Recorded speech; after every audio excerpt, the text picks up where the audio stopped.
Good evening all of you. स्वागत है आप सभी मित्रों का आज की इस मुलाकात में, चर्चा में। ऑफिसर्स ऑन ट्रैक में हमारी आज जो बातचीत हो रही है, देखिए मॉड्यूल डी पर हमारी चर्चा हो रही है और मॉड्यूल डी की शुरुआत होती है स्पेशल कॉन्ट्रैक्ट एक्ट से। तो मॉड्यूल डी पर जो आज हमारी शुरुआत हमारी जो आज की बातचीत है वो आखिरी स्पेशल कॉन्ट्रैक्ट पर हो रही है। अभी तक हम लोगों ने contract of indemnity, contract of guarantee, contract of bailment, contract of pledge पढ़ रखा है। अब जो हमारी बातचीत होगी वो कॉन्ट्रैक्ट ऑफ एजेंसी, जो सेक्शन 182 से शुरू होता है। 182, हाँ, जो सेक्शन 182 से शुरू होता है इंडियन कॉन्ट्रैक्ट एक्ट 1872 में। क्या है कॉन्ट्रैक्ट ऑफ एजेंसी, इस पर हम पहले बातचीत करेंगे। कॉन्ट्रैक्ट ऑफ एजेंसी में कितने प्रकार के एजेंट होते हैं ये हम देखेंगे। कॉन्ट्रैक्ट ऑफ एजेंसी में क्या एसेंशियल्स हैं, क्या फीचर्स होते हैं कॉन्ट्रैक्ट ऑफ एजेंसी की, ये सारी चीजें देखेंगे। बहुत इत्मीनान से इसको सुनते चलिएगा। अगर आज अपनी ये पूरी क्लास बहुत इत्मीनान से सुन ली है तो इस पर कोई किताब आपको उठाने की जरूरत नहीं है, यहीं से सारी चीजें क्लियर हो जाएंगी। और एक बार मैं आपको फिर से बता दूं, लास्ट एग्जामिनेशन में एक एक क्वेश्चन हर स्पेशल कॉन्ट्रैक्ट एक्ट से बना हुआ है। एक एक क्वेश्चन निश्चित तौर पर बना है, तो चाहे वो इंडेमनिटी हो, बेलमेंट हो, आपका गारंटी हो, बेलमेंट हो या प्लेज हो या वो एजेंसी हो, निश्चित तौर पर इससे क्वेश्चंस बनेंगे। कॉन्ट्रैक्ट ऑफ एजेंसी को ठीक तरीके से समझने के लिए हम एक एग्जांपल से इसको समझते हैं, फिर आगे बढ़ते हैं। पहले समझते हैं कॉन्ट्रैक्ट ऑफ एजेंसी होती क्या है और इसमें कौन कौन सी पार्टी शामिल होती हैं। चलिए एक व्यक्ति का नाम ले लेते हैं एग्जाम्पल के तौर पर। जैसे मान लेते हैं हमारे पास एक व्यक्ति है जिनका नाम है प्रशांत। क्लियर है। अब प्रशांत क्या है भैया, ये किसी हाउस के ओनर है। ये क्या है, किसी प्रॉपर्टी के ओनर है, लेकिन ये अपनी इस प्रॉपर्टी को बेचना चाहते हैं, अपने इस मकान को बेचना चाहते हैं। तो उन्होंने एक व्यक्ति को बुलाया जिनका नाम है साहिल। क्लियर है, एक व्यक्ति को बुलाया जिनका नाम है साहिल। साहिल से कहा, साहिल प्रॉपर्टी बेचने बेचने का काम करते हैं, प्रॉपर्टी डीलर जैसे एक व्यक्ति है ये। इन्होंने साहिल को बुलाया, साहिल से कहा देखो यार मेरे पास तो इतना समय नहीं है कि मैं कस्टमर को ढूंढूं, यहाँ वहां जाऊं, बताऊं, मैं वैसे ही बिजी रहता हूँ। एक काम करो, मैं तुम्हें ये अधिकार दे रहा हूँ यार, मेरा ये मकान है, इसको एक बार बिकवा दो। क्लियर है, मैं इसे बेचना चाहता हूँ, मैं तुम्हें सारी डिटेल इसकी दे दे रहा हूँ। ये मकान इतने जमीन में बना हुआ है, इसका इतना रेट मैं मांग रहा हूँ, ये सारी डिटेल मैं आपको दे दे रहा हूँ, कब का बना हुआ है, क्या है, सारी चीजें मैं आपको बता दे रहा हूँ। इस मकान को आप बेच दीजिए। क्लियर है, यानी मेरे बिहाफ पर आप इस मकान के लिए ग्राहक ढूंढ के लाइए, मैं रेट वगैरह सारी चीजें आपको बता दे रहा हूँ। जितना मैं रेट आपको बता रहा हूँ आप उसी हिसाब से इसको बेचेंगे। और उन्होंने ये भी बता दिया कि इन इन लोगों को मत बेचिएगा, मुझे ऐसे लोग चाहिए जो इसको प्रॉपर परचेज कर पाए, या जो फैमिली वाले लोग हैं उनको बेचिए, मतलब जो भी कंडीशंस हैं। प्रशांत जो कि एक उस घर के ओनर है, उन्होंने साहिल को बता दिया। अब साहिल गए, उन्होंने किससे बात की, बायर से बात की। बायर मतलब जो यहाँ पर कस्टमर है। अब बायर एक भी हो सकता है, दो भी हो सकता है, भाई कई बायर से इनको बात करना हुआ हो। अब एक बायर से इन्होंने बात की और ये बायर मकान खरीदने के लिए तैयार हो गया। प्रशांत ने क्या किया, साहिल ने जिस बायर को बताया कि भैया ये मकान बिकने वाला है, प्रशांत ने उस मकान को उस बायर को बेच दिया। ये बात समझ में आ गई।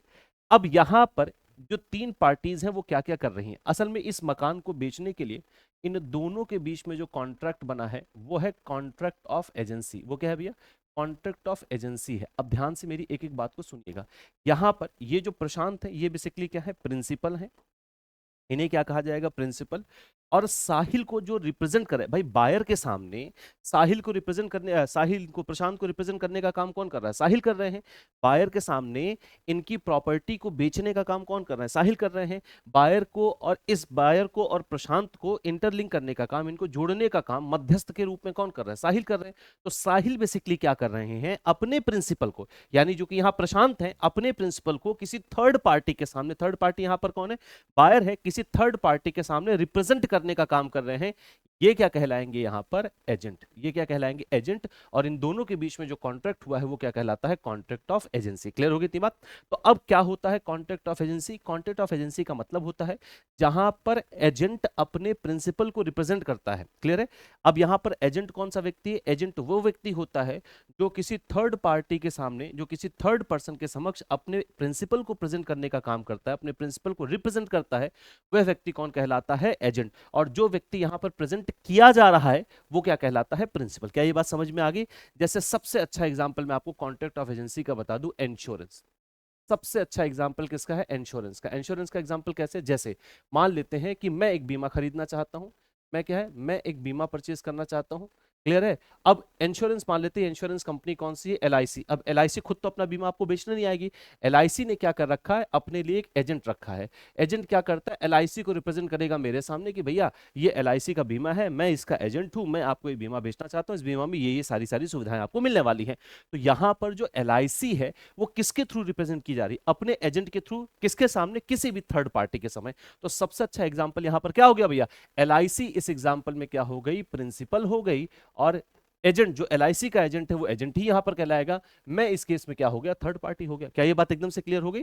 तो एजेंट वह व्यक्ति होता है जो अपने प्रिंसिपल को किसी थर्ड पार्टी के समक्ष रिप्रेजेंट करने का काम करता है, उसको हम क्या कहते हैं, एजेंट। और जिसको रिप्रेजेंट किया जाता है वो क्या कहलाता है, प्रिंसिपल। और इन दोनों के बीच में जो कॉन्ट्रैक्ट बना वो कहलाता है कॉन्ट्रैक्ट ऑफ एजेंसी। LIC का सबसे बेहतरीन एग्जाम्पल इससे आप समझ सकते हैं, या तो आप इस एग्जाम्पल से समझ लीजिए। क्लियर है भैया इतनी बात, यहां तक की बात क्लियर है? चलिए अब इसको पढ़ लेते हैं एक बार। चलो इस पर भी बात करेंगे। सबसे पहले पढ़ते हैं। देखिए, एज पर section 182 of the Indian contract act, मेरी कोशिश होती है कि आपके सामने सारी चीजें पॉइंट वाइज लिखी जाए ताकि आपके लिए याद करना इसे आसान हो जाए। देखो क्या है, N agent is such a person who is employed to do any act or to represent any person in dealing with the third person। कोई भी वह व्यक्ति एजेंट कहलाएगा जिसको एम्प्लॉय किया है। और किसने एम्प्लॉय किया भाई, एजेंट को रखने का काम यहां पर किसने किया है, प्रिंसिपल ने किया है। प्रिंसिपल ने ही तो एजेंट को कहा भैया मेरे बिहाफ पर मेरा ये मकान बेचना है, मैं तुमको एम्प्लॉय कर रहा हूं, इसे आप किसी थर्ड पार्टी के समक्ष जाके बेचिए मेरे बिहाफ पर। क्लियर हो गई इतनी बात? तो agent is a such person who is employed to do any act or to represent any person in dealings with the third person. किसी थर्ड पर्सन के सामने डीलिंग में जो व्यक्ति किसी थर्ड पर्सन को प्रेजेंट कर रहा है वो कहलाता है एजेंट।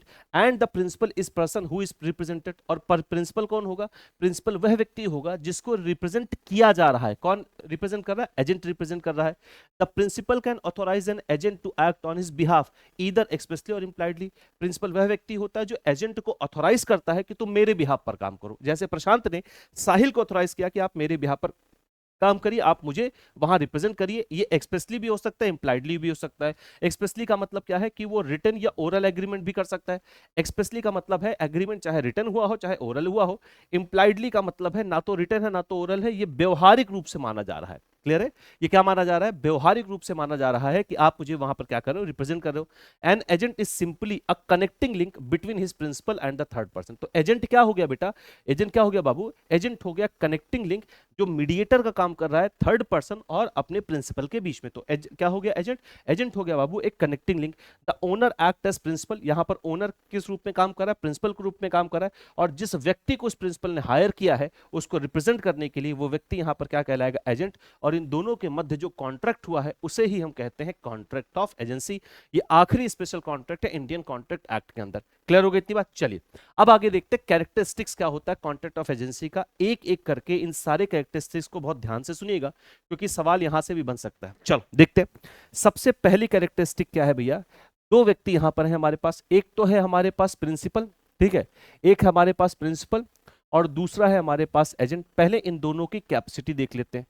कैपेसिटी का मतलब यहां पर कैसी कैपेसिटी की बात हो रही है, कैपेसिटी का मतलब है इनकी कॉन्ट्रेक्चुअल कैपेसिटी, यानी कॉन्ट्रैक्ट करने की जो कैपेसिटी है, जो कॉन्ट्रेक्चुअल कैपेसिटी उसकी बात हो रही।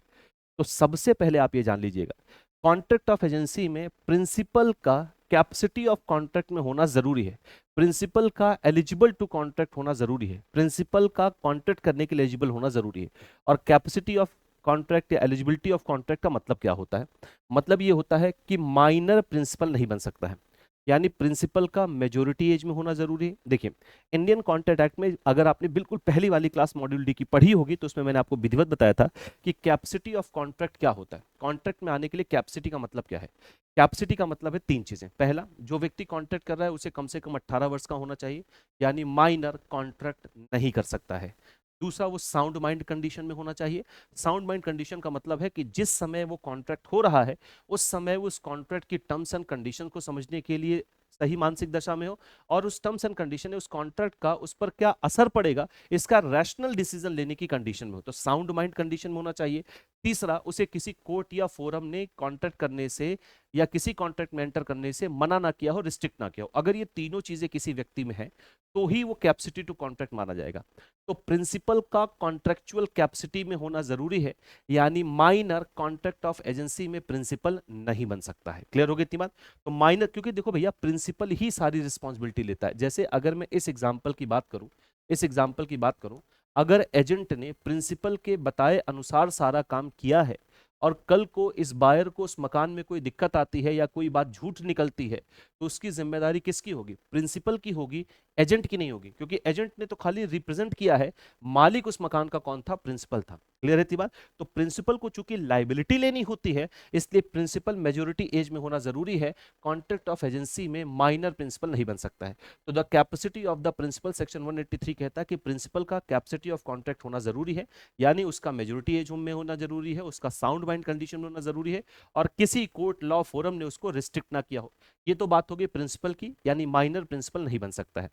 अब आते हैं कैपेसिटी ऑफ एजेंट की। देखिए, एजेंट वैसे तो मीडिएटर के रूप में होता है, एजेंट तो वैसे एक इंटरलिंक का काम करता है प्रिंसिपल और थर्ड पार्टी को जोड़ने का। वैसे तो इंडियन कॉन्ट्रैक्ट एक्ट ये बात एकदम से क्लियर नहीं बताता है कि एजेंट क्या माइनर हो सकता है कि नहीं हो सकता है, लेकिन मैं आपको ये बता दूं, इंडियन कॉन्ट्रैक्ट एक्ट की एक जगह जरूर ये लिखता है कि एजेंट को भी मेजोरिटी एज में होना चाहिए। क्लियर है, एजेंट को भी मेजोरिटी एज में होना चाहिए। वैसे एजेंट कोई लाइबिलिटी नहीं लेता है, एक एक बात को ध्यान से सुनिएगा, एजेंट किसी भी प्रकार की लाइबिलिटी नहीं लेता है, यानी एजेंट माइनर हो सकता है, लेकिन इंडियन कॉन्ट्रैक्ट एक्ट ये कहता है कि एजेंट को मेजोरिटी एज में होना जरूरी है। क्लियर है इतनी बात। तो एजेंट को भी मेजोरिटी एज में होना जरूरी है, लेकिन इस बात की आप यहां याद कर लीजिएगा कि एजेंट कोई लाइबिलिटी नहीं लेता है, तो एजेंट को भी मेजोरिटी एज में होना चाहिए। दूसरा, इसे भी साउंड माइंड कंडीशन में और रैशनल जजमेंट करने की स्थिति में होना चाहिए, और किसी कोर्ट या फोरम ने इसको एज एन एजेंट बनने से मना ना किया हो। क्लियर है, ऐसा नहीं कि ये एजेंसी ना चला पाता हो, किसी कोर्ट या फोरम ने इसको रिस्ट्रिक्ट किया हो, ऐसा नहीं होना चाहिए। मैं फिर से बता दूं, एजेंट कोई भी लाइबिलिटी नहीं लेता है, लाइबिलिटी लेगा हमेशा कौन, प्रिंसिपल। ठीक हो गई जितनी बात। अब आते हैं कंसिडरेशन इज नॉट रिक्वायर्ड। इसका क्या मतलब है, देखिए, बाकी सारे कॉन्ट्रैक्ट में कंसिडरेशन का होना जरूरी होता है, चाहे वो कॉन्ट्रैक्ट ऑफ इंडेमनिटी हो, चाहे वो कॉन्ट्रैक्ट ऑफ गारंटी हो, बेलमेंट हो या प्लेज हो। क्लियर है। अब जैसे प्लेज में क्या होता है, मैं अपनी प्रॉपर्टी अगर बैंक के पास गिरवी रख रहा हूं तो उसके बदले मुझे लोन मिल रहा है, उसी लोन के रीपेमेंट को सिक्योर करने के लिए मैं अपनी मूवेबल प्रॉपर्टी गिरवी रख रहा हूं। तो कंसिडरेशन का मतलब ये होता है कि मैंने आपको कुछ दिया और उधर से मुझे कुछ प्राप्त हो रहा है। जैसे आपका सेल्स ऑफ गुड्स एक्ट ये कहता है कि कंसिडरेशन का मतलब होता है मनी वैल्यू, मुद्रा। अगर मैं कोई वस्तु परचेज करने जा रहा हूं तो उसके बदले में मुद्रा दूंगा, यानी कंसिडरेशन में क्या है, वहां पर मुद्रा है। तो यहां पर कंसिडरेशन का मतलब होता है इंडियन कॉन्ट्रैक्ट एक्ट में कि आपने कुछ दिया उसके बदले आपको कुछ प्राप्त होगा। यहां पर कंसिडरेशन रिक्वायर्ड नहीं होता, यानी जो कॉन्ट्रैक्ट ऑफ एजेंसी है यह बिना कंसिडरेशन के भी शुरू हो सकता है।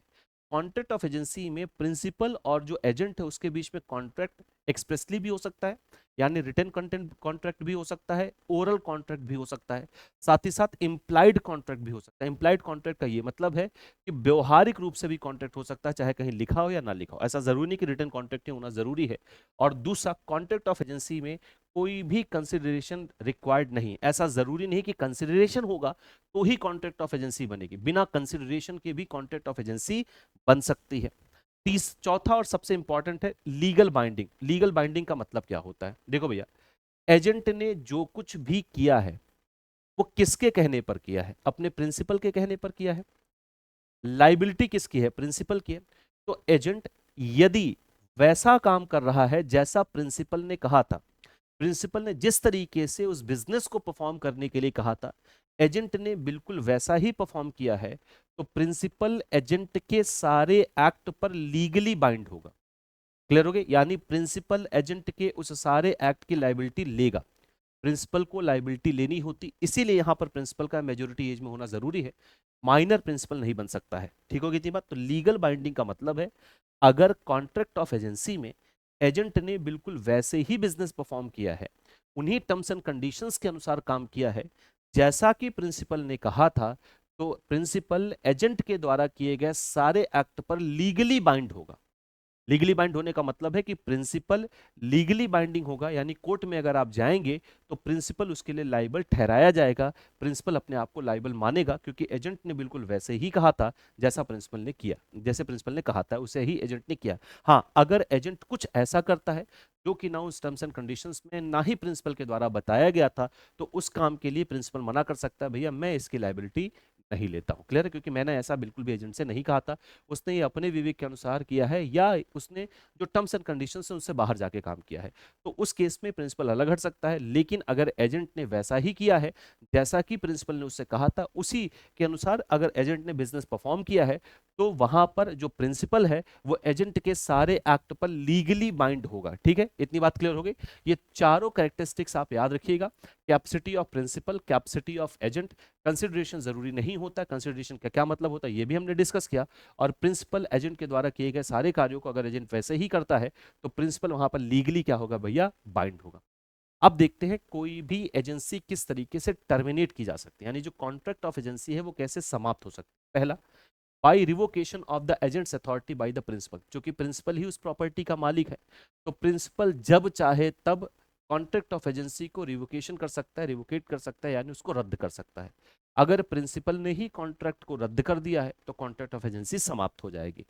By renunciation of the business of agency by the agent, जो काम आपके एजेंट को दिया गया था, जैसे मैंने एग्जांपल में कहा कि भैया ये मकान बेचना, इस मकान को बेच दो। अब जब वो मकान बिक गया तो एजेंट का काम खत्म हो गया, यानी एजेंट ने उस पूरे बिजनेस को, उस पूरे एजेंसी, उस जो भी उसको टास्क दिया गया था वो क्या कर दिया है, उसने समाप्त कर दिया है। टास्क उसने पूरा कर दिया है तो कॉन्ट्रैक्ट ऑफ एजेंसी समाप्त हो जाएगी। By the completion of the business of the agency, या एजेंसी को जो जो और बिजनेस दिए गए थे उन्होंने सारे बिजनेस समाप्त कर दिया।